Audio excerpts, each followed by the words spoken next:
మీ అందరికీ వందనములు. ఈరోజు చదవవలసిన దేవుని వాక్యము ఆదికాండం 4వ అధ్యాయం నుండి 6వ అధ్యాయం వరకు. ఇందులో నుండి కొన్ని ప్రశ్నలు. మొదటి ప్రశ్న, దేవుడు హేబేలునకు ప్రతిగా ఆదామునకు ఎవరినిచ్చెను? రెండవ ప్రశ్న, దేవుడు ఏమేమి లక్ష్యపెట్టెను?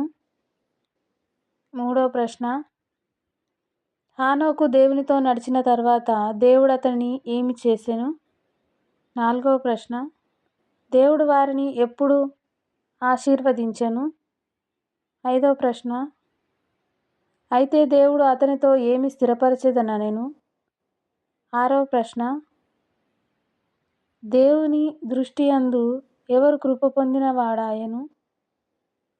ఏడవ ప్రశ్న, వారు తమ అతిక్రమ విషయంలో ఎలాంటి వారై ఉన్నారని దేవుడు చెప్పెను? ఈ సమాధానాలు తెలిసిన వారు కామెంట్ బాక్స్లో తెలియజేయగలరు. షేర్ చేయండి, సబ్స్క్రైబ్ చేయండి, లైక్ చేయండి.